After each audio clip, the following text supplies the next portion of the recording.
Hey skiers, I'm Jeff from skiessentials.com. And I'm Matt. We are here on a absolutely gorgeous mid-December day at Stowe. We've had an incredible start to the season, a lot of fresh snow, which gave us the opportunity to ski a lot of like wider, more all-mountain focused skis to start the season than I would have guessed. Totally. Yeah. Which I'm not complaining about. But we finally have like a really good groomer day, and we've been spending a lot of time on like wider carvers over the past couple of years, and at least like kind of my fondness for that category of skis started with what we're skiing today, which happens to be the Blizzard Thunderbird R15. And Matt, you were saying not only is this your first time on a Thunderbird, it's your first time on a system carving ski since racing in high school. Yeah, pretty much. And I have missed it because we just took one run and that was just like the core memories have been unlocking, and I kind of felt right at home, to be honest. Like, yeah, so what's your first impression? You know, like this is essentially intended to be a high performance carving ski that's slightly more accessible than like a GS ski. you nailed it. You know, going into it, I thought that it was going to be pretty hard to manipulate and something that I would have to try to tame and kind of warm up to. But I mean, I was so taken back by how intuitive it was, how easy it was to ski. And then once you got used to it and once you start pushing it, it was ready for it and just would give everything back that you put in. Yeah. And just, I'm starstruck almost. Yeah, it's really fun, right? Totally. A lot of fun. Yeah, and it's like, I just feel like it's a good reminder for people, because I feel like this category of skis is generally not associated with fun. No, and a lot of people get intimidated, I think, too. Yeah, or at least just like turned off by like the stigma of system carving skis. Totally. Like I think for at least the past couple decades, those have been perceived as like not cool. Yeah. And like admittedly for me, it took like legitimately spending a lot of time on skis like this to like actually find an appreciation and be like, whoa, actually like that's really, really fun. Yeah, 100%. So you're on the 182? Correct. What do you think about that length?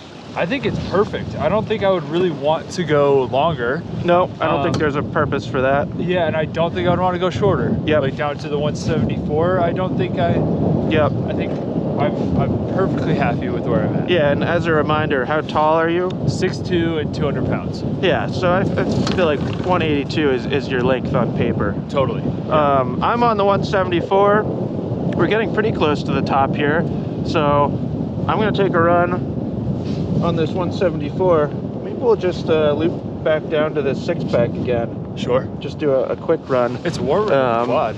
And then I'll check in after this run. Bit of backstory. This is my I think it's my first time skiing these.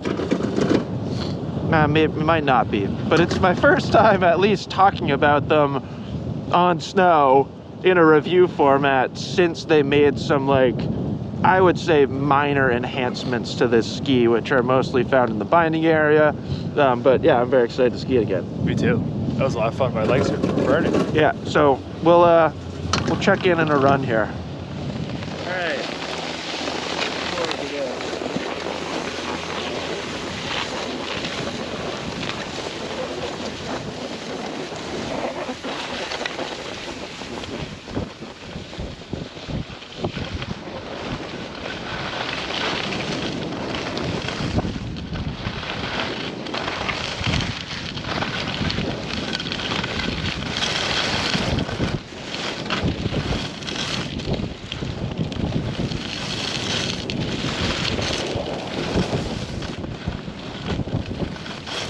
How are your legs feeling after that one? I'm tired. Yeah, that was a lot of turns. It's really fun. You know, it was kind of a bummer coming down T-line here, which you get a great view of right now. Yeah. I want to turn the camera around. You can see how nice and straight T-line is. We were gaining on that other duo that was follow camming. Yep. Right at the least opportune moment, and I felt like I had to kind of shut it down a little bit. Yeah. Because I love I love skiing skis like this on trails like that are just straight, because you can rely on the shorter turn radius so much to control your speed without like breaking free of a carve. And I wasn't quite able to do it there because I was just nervous that I was gonna let it run and go right into those people. But yeah, what a treat. Pretty cool. I just really like skis like this. Like the snow is, like as we were saying, this is kind of the first like front side groomer day we've had in a little while. And there's just so much like packed powder incorporated into the grooming right now that it's probably only like 9 o'clock, but they're already getting kind of chunked up a little bit. Yep. And like this width, like I could feel it coming down standard. Totally. Oh wait, where were we? Standard? I have no idea. I could feel it over there somewhere. Yeah. Just like the snow being a little bit inconsistent, and I feel like the ski can handle that while still achieving that like level of precision and performance that people want out of a ski like this. Like it's a, you know, it's a high-end ski. It's got this like carbon bridge thing. Like look at it. It's like, and don't forget the zinc. There's a lot going on down here. Yeah. So really cool. And then the other thing that was really fun for me on that run is down there on lower key line where it kind of flattens out a bit. Like I haven't been able to like generate turns on flat terrain on any other skis that I've skied this year. So like that's kind of fun. Absolutely. I like skis that increase your enjoyment everywhere on the mountain, and I feel like this is one of those skis, as long as you're staying on groomed terrain. Absolutely. And one thing I noticed while watching and filming you was the amount of different turn shapes that you were able to make on these. Yeah. It was truly amazing. And yeah. Like it just adds not necessarily versatility, but some options. Yeah. You're not locked into one kind of turn. No, totally. I always feel like on this ski, like the R15 in the name perhaps is a little misleading. You'd think that it's just locked into a 15-meter turn radius, but if anything, I feel like you can let it run into bigger turns more than somebody might expect. And then you just kind of like, you get this little bit of like snap right at the apex of your turn to kind of like help bring you back across the fall line. But you can definitely like ski kind of fast without the ski feeling twitchy. It's not like a slalom cut. Absolutely. We got to do another. Twist my arm. And then do you want to go up the quad? And we were skiing with Chris earlier, and he was joking about skiing moguls on these. I wasn't joking. Let's show him how it's done. I think we should try. Yeah. I think like that's the, you know, that's where you find the limitation of ski lifts like this. But mid 70s underfoot, like it's not too long ago that you did everything on this width. Totally. So we'll do another cruiser here, and then we'll head up the quad and make it a little interesting.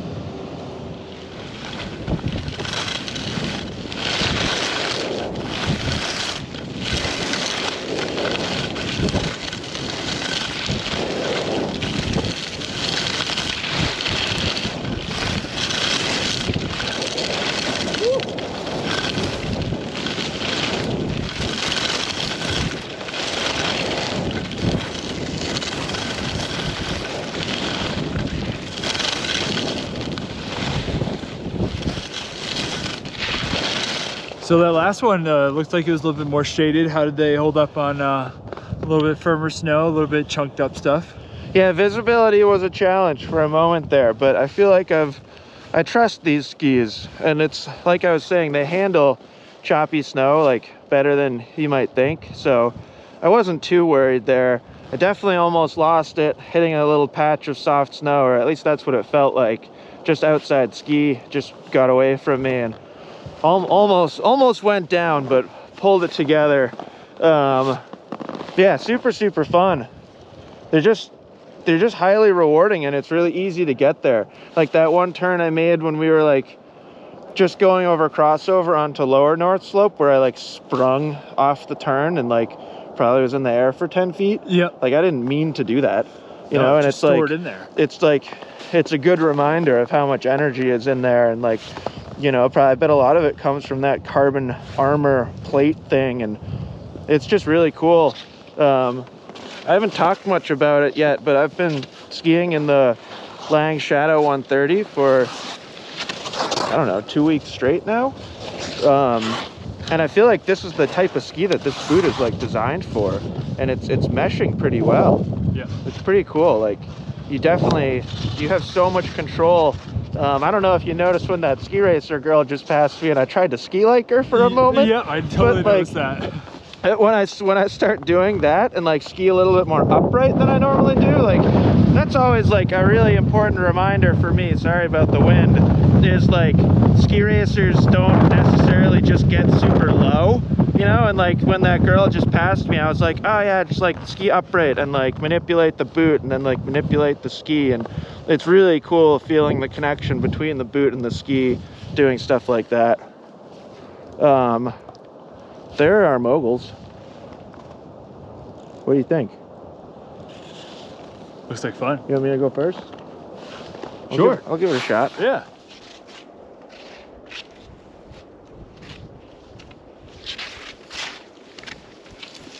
Stuff the tip.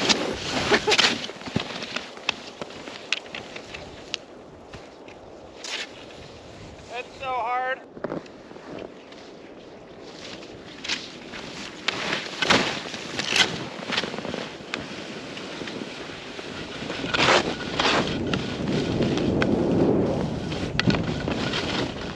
I don't know about for you, Matt, but that was extraordinarily humbling. Yeah, and to say the least. I wish we had Bob with us. Speaking of Bob, Bob's had a bit of a foot ailment, so send some healing vibes to Bob so he can come out and show us how to ski moguls on carving skis, because I think it's very fair to say that he at least would have done a better job than me. But it's not impossible. Not impossible. You know, no. I skied very poorly. I hooked a tip. I had stuffed a tip. I did not feel good, but the ski can do it as long as you have the necessary technique.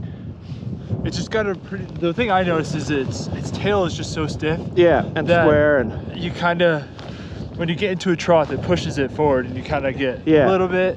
So just be prepared for that, and I think they're manageable for sure. Yep, totally. Yeah, I mean, I think it's a far stretch to call it an off-piste ski.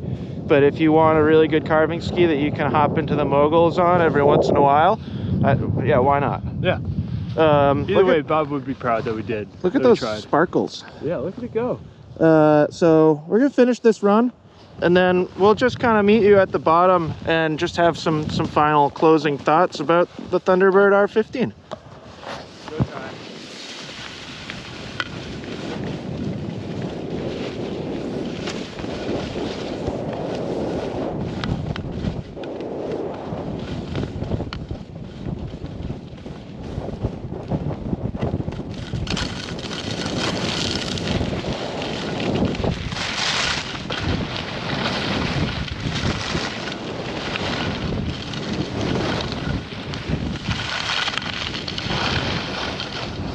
All right, Matt, so first time on a Thunderbird, what are your final thoughts? I want one. I want some. Because you don't own anything like that. The closest thing I have is a mirror score. Yeah, no, you need That's not even close. You need a ski that's in the mid-70s. Yeah. Right? After today, I think I need it. Yeah. So much fun. I don't own a Thunderbird, but I have a Super Shape E-Rally. And a disruption, right? That's a whole different animal. That's low fair. 70s and scary. But yeah, I kind of like use my Super Shape E-Rally for similar purposes, and I would actually, since it came up, I would say those skis are quite similar. I think the Rally ticks up the high end of performance a little bit, but isn't quite as approachable as these, but they're pretty darn fun, right? Absolutely. Yeah, and you know, it's such an accessible ski that a very broad skier type can mesh well with. 100%. Like, I don't consider myself a frontside skier at all, and I felt right at home. Right, and you're doing just fine. Yeah. And then I think I think you could even go as far as like an intermediate who's still like pretty much skidding their turns but wants to get there. Totally. It might not be the best learning tool in the world, but I think it could work. And then like the ceiling is so high that you'd never outgrow it. And realistically speaking, there are few skiers, period, that would outgrow it at all. Yep. It'd be a cost-effective option for someone like that because you wouldn't Yeah. have to upgrade a ski. Exactly. So- right, and I think it's reasonably approachable. Yeah. So yeah, that was fun. Thanks, Matt. Thank you. Appreciate you joining. It's nice to get a fresh perspective on these system carving skis from a young gentleman such as yourself. Well, thank you. It's been nice. 2 first impression reviews so Yeah. far this year. Yeah. So I like it. So let us know if you have any questions, and we'll talk to you soon. Bye.